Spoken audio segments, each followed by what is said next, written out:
Good morning મિત્રો. આપણે આની પહેલાના લેક્ચરની અંદર મોલ સંકલ્પનાની અંદર મોલર દળ અને મોલ સંકલ્પનાની અંદર કુલ અણુઓની સંખ્યા, આયનોની સંખ્યા અને ઇલેક્ટ્રોનની સંખ્યા તથા H2O નો અણુ છે તો એની અંદર કુલ સંખ્યા અણુઓની કેટલી છે એના વિશે આપણે સમજી ગયા હતા. બરાબર છે. ત્યાર પછી એક બહુ સાદું એક એક્ઝામ્પલ આની અંદર આપણે જોયું હતું કે ભાઈ 9.8 ગ્રામ H2SO4 માં અણુની સંખ્યા કેટલી, તો તમને લોકોને આખા સ્ટેપ યાદ છે કે ભાઈ અણુની સંખ્યા ગોતવાની હોય તો સૌથી પહેલા મોલ ગોતવા પડશે ને મોલ ગોત્યા પછી એ મોલને આપણે એવોગેડ્રો આંક સાથે ગુણી નાખીએ એટલે આપણને કુલ અણુની સંખ્યા મળી જાય. શબ્દો ખાસ પકડજો, મોલ ગુણ્યા એવોગેડ્રો આંક. શું સમજવાનું છે? મોલ ગુણ્યા એવોગેડ્રો આંક બરાબર અણુની સંખ્યા હોય, અધરવાઇઝ પરમાણુની સંખ્યા પણ હોઈ શકે, અધરવાઇઝ આયનોની સંખ્યા, અધરવાઇઝ ખાલી અણુઓની સંખ્યા કાં તો ઇલેક્ટ્રોનની સંખ્યાઓ આપણે પણ ઉમેરી શકીએ છીએ. બરાબર છે. આ બધી જ વસ્તુઓ આપણે સમજી ગયા છીએ. આજે આપણે જે ટોપિક સ્ટાર્ટ કરવાનો છે એ પ્રમાણ સૂચક સૂત્ર અને આણ્વીય સૂત્ર કેવી રીતે મેળવી શકાય. ટકાવાર પ્રમાણ આપણને તત્વોનું આપ્યું હોય તો એના ઉપરથી આપણે પ્રમાણ સૂચક સૂત્ર કઈ રીતે ગણી શકશું એ આપણે સમજવાનું છે. એના સોપાનો શું છે, એના જે સ્ટેપ્સ છે, સોપાનનો મિનિંગ શું કે એના સ્ટેપ કયા કયા છે, પહેલા કયા સ્ટેપમાં જશું પછી કયા સ્ટેપમાં જવાનું, એટલે આપણે એક પદ્ધતિસર જાશું એટલે તમને સીધી એક મેથડ આવડી જશે કે કઈ રીતે ટકાવાર પ્રમાણ ઉપરથી આપણે પ્રમાણ સૂચક સૂત્ર અને આણ્વીય સૂત્ર ગણી શકીએ છીએ. બરાબર છે. પેલા તો સામાન્યતઃ પ્રમાણ સૂચક સૂત્ર કોને કહેવાય એ ડેફિનેશન ઉપર ધ્યાન આપો. પ્રમાણ સૂચક સૂત્ર પદાર્થમાં રહેલા જુદા જુદા પરમાણુઓની પૂર્ણ સંખ્યાનો ગુણોત્તર છે. પ્રમાણ સૂચક શું છે? પદાર્થમાં રહેલા જુદા જુદા પરમાણુઓની પૂર્ણ સંખ્યાનો ગુણોત્તર છે. બરાબર. જ્યારે આણ્વીય સૂત્ર જે છે એ સંયોજનના અણુમાં રહેલા, જો અહીંયા પદાર્થમાં રહેલા શબ્દ લખ્યો તો પરમાણુઓની, અને અહીંયા શું છે? અણુમાં રહેલા જુદા જુદા પ્રકારના અણુઓની ચોક્કસ સંખ્યા દર્શાવે છે. એમાં શું હોય? ચોક્કસ સંખ્યા, પરફેક્ટ સંખ્યા છે. આની અંદર શું છે? ખાલી પૂર્ણાંક સંખ્યા એક ગુણોત્તર આપેલો છે. હવે આ તમને એક્ઝેક્ટલી સમજાશે ને, એ ગુણોત્તર છે ને સોપાનની અંદર, આમ તો સોપાન પણ નહીં, આપણે ઉદાહરણની અંદર ભણશું ને ત્યારે તમને હું પાછું આ સમજાવીશ કે આ કઈ રીતે કહેવા માંગે છે. આણ્વીય સૂત્ર છે ને એ ચોક્કસ સંખ્યા છે. પૂર્ણાંક સંખ્યા જો હોય તો એ શું છે? પ્રમાણ સૂચક સૂત્ર. બરાબર. કઈ રીતે છે એ એક્ઝામ્પલ આપણે જોશું એટલે તમને ખબર પડશે. જોઈએ આગળ હજુ. જો સંયોજનમાં રહેલા જુદા જુદા તત્વોની દળથી ટકાવારી જાણતા હોઈએ તો, જો મેં પહેલા જ કીધું ટકાવાર પ્રમાણ આપેલું હોય તો, દળથી ટકાવારી પ્રમાણ જાણતા હોઈએ તો પ્રમાણ સૂચક સૂત્ર આપણે પહેલા નક્કી કરી શકીએ છીએ. અને હવે જો મોલર દળ જાણતા હોઈએ, સીધું મોલર દળ જાણતા હોઈએ તો આણ્વીય સૂત્ર પણ નક્કી કરી શકાય છે. અને કોના ઉપરથી? તો સોપાનો ઉપરથી. હવે આપણે અહીંયા આપણે આના પહેલાના લેક્ચરમાં મેં કીધું હતું લેક્ચર 14 માં ભણશું તો આજ આપણે ભણીએ છીએ. બરાબર. આ લેક્ચર 14 જ છે, તમને લોકોને ખ્યાલ છે. હવે આખી વસ્તુને આપણે એક ઉદાહરણ દ્વારા સમજવી છે, પછી તમને હું પાછી થિયરી કહીશ. બરાબર. એક પદ્ધતિ આપણે ક્રિએટ કરીએ કે ભાઈ પેલા ઉદાહરણ ને પછી એના નિયમ, એટલે તમને લોકોને સીધું સમજાઈ જાય. જોઈએ આપણે સીધું ઉદાહરણ એક જોઈએ. એક ઉદાહરણ એવું આપ્યું છે કે એક સંયોજનમાં 24.27% કાર્બન છે. કેટલો કાર્બન છે? 24.27% કાર્બન છે. ત્યાર પછી 4.07% કોણ છે? હાઇડ્રોજન છે. અને 71.65% કોણ છે? ક્લોરીન છે. તો એનું મોલર દળ પણ આપણને આપેલું છે. જો મોલર દળ આપેલું છે કેટલું છે? 98.96 ગ્રામ પ્રતિ મોલ આપેલું છે. તો આપણે ગોતવાનું છે શું? પ્રમાણ સૂચક સૂત્ર અને આણ્વીય સૂત્ર. અહીંયા કાર્બન, હાઇડ્રોજન અને ક્લોરીન આ તત્વો છે એ આપણને કહી દીધું છે. ટકાવાર પ્રમાણ આપી દીધું છે. આ તત્વથી જે સંયોજન બને છે એનું મોલર દળ પણ આપી દીધું છે. ગોતવાનું શું છે? પ્રમાણ સૂચક સૂત્ર અને આણ્વીય સૂત્ર. જો સૂત્ર ગોતવાના છે. બરાબર. સૂત્ર આંકડામાં ન આવે, ફોર્મ્યુલા જ લખવાની છે. તો કાર્બનનું શું અહીંયા આવશે? કાર્બનનું આણ્વીય દળ કેટલું? 12.01. હાઇડ્રોજનનું કેટલું? 1.008. ક્લોરીનનું કેટલું? 35.453. આ ચોક્કસ લખ્યું છે. બરાબર. હવે એક ટેબલ દ્વારા આપણે આખું સમજવાનું છે. ટેબલ શું આપ્યું છે? તત્વ કયા છે? કાર્બન, હાઇડ્રોજન અને ક્લોરીન તત્વ છે. તત્વોના પરમાણુય દળ કેટલા, તો તમને લોકોને ખ્યાલ છે કાર્બનનું કેટલું છે 12 છે, હાઇડ્રોજનનું કેટલું છે 1.008 છે, ક્લોરીનનું કેટલું છે 35.453.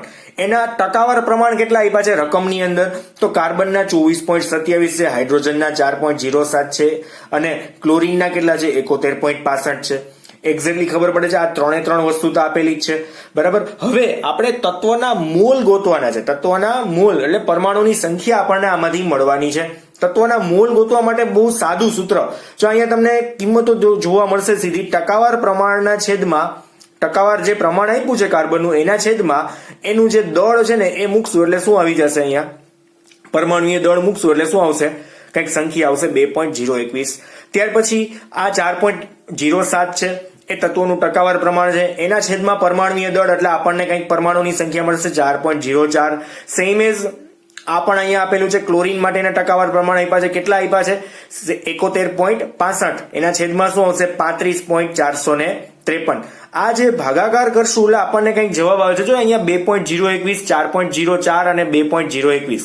હવે આનો સાદો ગુણોત્તર લેવાનો છે. સાદો ગુણોત્તરનો મિનિંગ શું કે જે સૌથી નાની સંખ્યા છે ને એના વડે બાકીની ત્રણે સંખ્યાને શું કરવાની છે, ભાગી નાખવાની છે. સૌથી નાની સંખ્યા વડે કોને ભાગવાના છે, બાકીના ત્રણેયને ભાગવાના છે. તો સૌથી નાની સંખ્યા કઈ છે આમાં જોવો જોઈએ, આ સૌથી નાની સંખ્યા છે ને આ સૌથી નાની જ છે.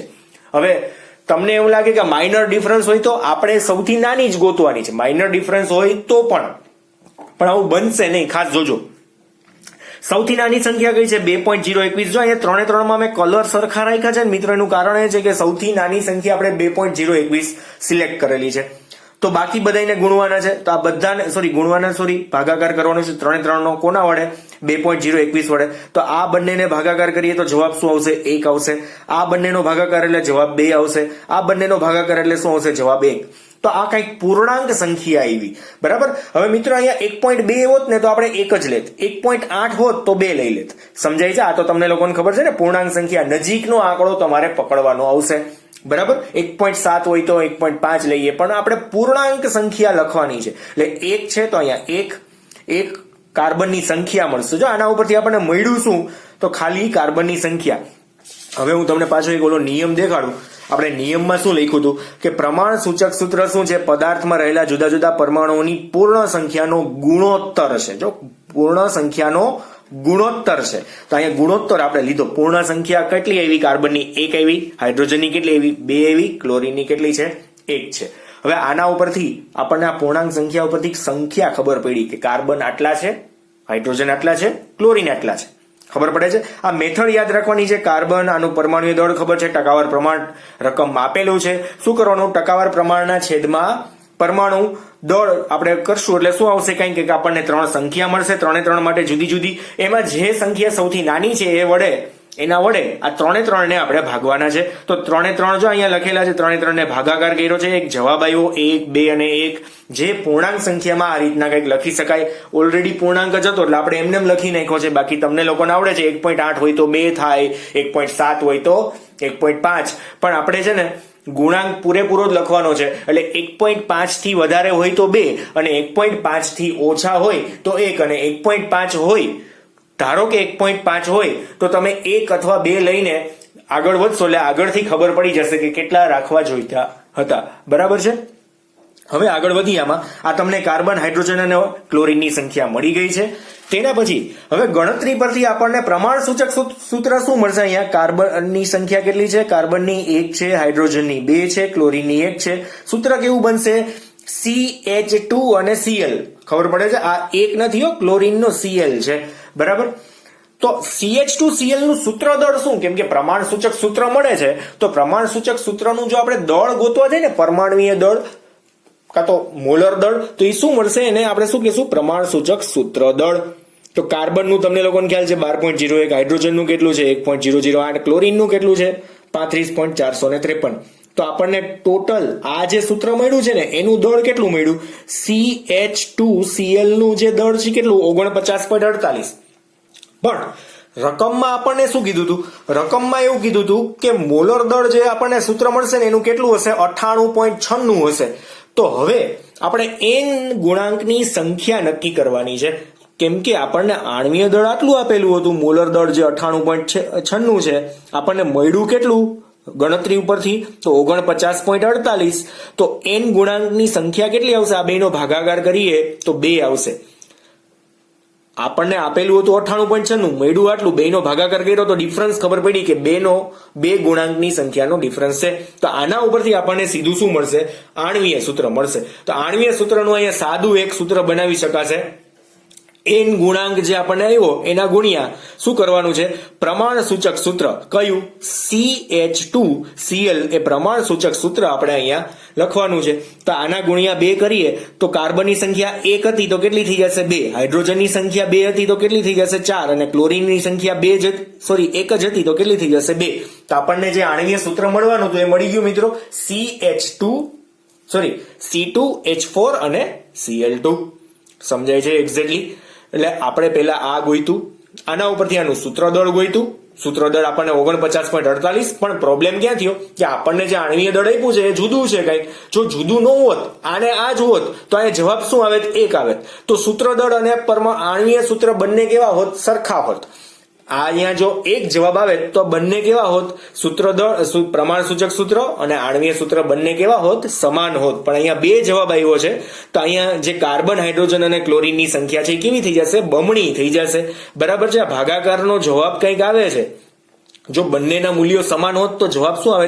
1 જ આવે. તમને લોકોને ખ્યાલ છે? બરાબર? એટલે અહીંયા આપણને કંઈક આ રીતે આણ્વીય સૂત્ર મળી જાય છે. એટલે ક્વેશ્ચન 2 વસ્તુ શોધવાનો હતો, પ્રમાણ સૂચક સૂત્ર અને આણ્વીય સૂત્ર, જે આપણે 2 ફાઇન્ડ આઉટ કર્યા છે. એટલે આ પદ્ધતિ જે છે ને મિત્રો એ ટેક્સ્ટબુક કરતા ડિફરન્ટ છે. ખાસ જોજો, આ મૂલ્યો ઉપરથી પ્રમાણ સૂચક સૂત્ર મળશે અને એ પ્રમાણ સૂચક સૂત્ર અને આણ્વીય દળ આપેલું હશે તો એના ઉપરથી આપણને છેલ્લે શું મળી શકશે? આણ્વીય સૂત્ર પણ મળી શકશે. એટલે આ પદ્ધતિને તમારે એક યાદ રાખવાની, ટકાવાર પ્રમાણ આવે ને એટલે આ પદ્ધતિ મુજબ તમારે આગળ વધવાનું છે. અને હજુ રિપીટ કરવું હોય તો તમે લોકો વિડીયોને રિપીટ કરજો. બરાબર છે ને? અધરવાઇઝ જો ડાઉટ હોય તો મને પર્સનલી વોટ્સઅપની અંદર મેસેજ કરજો, જેનાથી શું થાય કે મને એક્ઝેક્ટલી ખબર પડે. અને જે તમને જગ્યાએ ડાઉટ આવે છે ત્યાં તમારે ફોટો પાડીને મોકલવાનું છે કે ભાઈ સર આ જગ્યાએ મને ડાઉટ છે. બરાબર? તો મને એક્ઝેક્ટલી સમજાય. કેમ કે ઘણી વખત તમને પ્રશ્ન લખતા નહીં આવડે, અધરવાઇઝ તમે સમજાવી નહીં શકો મને પ્રશ્ન કે તમને ક્યાં પ્રોબ્લેમ છે. એટલા માટે ખાસ કે તમારે એ જગ્યાનો ફોટો પાડવાનો અને નીચે ક્વેશ્ચન લખવાનો કે આ જગ્યાએ મને ડાઉટ છે, તો હું તમને સીધું વોટ્સઅપમાં સમજાવી શકું છું. બરાબર? ઓકે. એટલે મૂંઝાતા જરાય નહીં. જ્યાં પણ તમને આ દાખલાની અંદર ડાઉટ આવે તો તમે મને પૂછી શકો છો વોટ્સઅપની અંદર, અને નંબર તમારી પાસે ડિસ્ક્રિપ્શનમાં આપેલા જ છે. એટલે તમે ડિસ્ક્રિપ્શનમાંથી વોટ્સઅપ નંબર લઈ અને તમે વોટ્સઅપ કરી શકો છો. બરાબર? હવે આપણે મિત્રો જોઈએ આના સોપાનો. અત્યારે આપણે દાખલાની મેથડ તો જોઈ લીધી છે, તો આના ઉપરથી આપણે સોપાનો શું છે એટલે કે એના જે તબક્કાઓ શું જોયા એની આપણે ચર્ચા કરી. તો સૌથી પહેલા શું કે દરેક તત્વને આપણે મોલ સંખ્યામાં ફેરવ્યા. બરાબર છે? દરેક તત્વને શેમાં ફેરવ્યા? મોલ સંખ્યામાં. તો જો અહીંયા મેં મોલની સંખ્યા તમને બતાવી હતી. મોલની સંખ્યામાં કેમ ફેરવ્યા હતા? તો ભાઈ ટકાવાર પ્રમાણ છેદમાં પરમાણુય દળ, એટલે આપણને શું મળે? મોલની સંખ્યા મળી હતી. બરાબર છે? આ મોલની સંખ્યાઓ મળી. ત્યાર પછી ઉપરની ગણતરીમાં મેળવેલા મોલની સંખ્યાના સૌથી નાની સંખ્યા વડે ભાગાકાર કરવાનો છે. તો આપણને આ જે મોલની સંખ્યા મળી છે એને સૌથી નાની સંખ્યા વડે ભાગવાની છે. કઈ? તો આ 3માં નાની કઈ સંખ્યા છે? તો 2.021 નાની સંખ્યા છે. આ પણ સરખી જ છે, તો સરખી છે તો ભાગાકાર તો થાય જ. જવાબ શું આવ્યો? 2 માં 1 આવ્યો. તો અહીંયા શું જવાબ આવ્યો? તો 2. બરાબર છે? એટલે આ બીજી વાત પતી ગઈ. અહીંયા પરમાણુની સંખ્યાની ગણતરી જે પૂર્ણાંક સંખ્યામાં જ હોય છે. અહીંયા ખાસ એક નોંધ લખવાની હતી. ત્યાર પછી દરેક તત્વની સંજ્ઞા લખી તેને અનુરૂપ સંખ્યા લખી પ્રમાણ સૂચક સૂત્ર લખવાનું છે. તો અહીંયા આપણને પહેલા શું મળ્યું? 1, 2 અને 1. આના ઉપરથી આપણને શું મળ્યું હતું? પ્રમાણ સૂચક સૂત્ર મળ્યું હતું. અને એ સૂત્ર શું છે? અહીંયા છેલ્લે CH2Cl. આ 1 નો લખી તો ચાલે. બરાબર? એટલે ત્રીજો તબક્કો પતી ગયો. પછી શું આવશે? આણ્વીય સૂત્રની ગણતરી. તો આણ્વીય સૂત્ર માટે શું કરવું પડશે? ગુણક સંખ્યા n ની ગણતરી કરવી પડશે. તો n એટલે શું? તો આણ્વીય દળના છેદમાં શું આવશે? પ્રમાણ સૂચક સૂત્ર દળ. એટલે મેં અહીંયા બતાવ્યું આણ્વીય દળના છેદમાં પ્રમાણ સૂચક સૂત્ર દળ, કેમ કે એ સૂત્ર દળ આપણે હમણાં જ ગોઈતું. અહીંયા બહુ સાદી મેથડ છે. આજે આવ્યું આનું દળ ગોતો એટલે પ્રમાણ સૂચક સૂત્ર દળ. બહુ સિમ્પલ છે. 2 નો ભાગાકાર કરો એટલે n મળશે, જે n આના ઉપરથી મળ્યો. હવે આણ્વીય સૂત્રનું સૂત્ર શું? તો n ગુણ્યા પ્રમાણ સૂચક સૂત્ર. n ગુણ્યા પ્રમાણ સૂચક સૂત્ર. પ્રમાણસૂચક સૂત્ર આપણને અહીંયા શું મળ્યું હતું? જો અહીંયા n બરાબર 2 મળ્યા. પ્રમાણસૂચક સૂત્ર ઓલરેડી અહીંયા હતું CH2Cl. તો આપણે ગુણાકાર કેમ કરવો? વળી પાછા એમ થાય કે આ ABCD આરે 2 ગુણાકારમાં કેમ લેવા? તો અહીંયા 1 છે, કાર્બનની સંખ્યા 1 તો 2, 2 સંખ્યા છે તો 4, 1 છે તો પાછા 2. બરાબર? આ શું બની જશે? આણ્વીય સૂત્ર. હવે તમને આનું નામ કોઈ પૂછશે ને એટલે એ પાછું તમારે વિચારવાનું નથી, કેમ કે એ આપણે આગળ જતા નવા ચેપ્ટરોની અંદર ભણશું. બરાબર? આજ સુધીની તમને ખબર પડી એક્ઝેક્ટલી. આ સોપાનો સુધી આજે આપણે રાખવાનું છે. એટલે તમે લોકો ખાસ મિત્રો આખો વિડીયો જોવાનો છે, અને આખો વિડીયો જોવો ને એમાં એવું હોય ને તો પેલા સોપાનો જોતા જ નહીં, પેલા દાખલાની મેથડ જોજો. બરાબર છે? અને ટકાવાર પ્રમાણ અને આણ્વીય દળ આપ્યું હોય તો કઈ રીતે આપણે પ્રમાણ સૂચક સૂત્ર અને આણ્વીય સૂત્ર મેળવી શકી એના તબક્કાઓ મેં લખેલા છે, પણ સીધા તબક્કાઓ નહીં સમજાય એટલા માટે મેં તમને પેલા ઉદાહરણ આપ્યું અને ધેન આફ્ટર તમે આ સોપાનો વાંચો એવી આપણે વાત કરી છે. બરાબર? તો આજે અહીંયા સુધી રાખીએ. Thank you.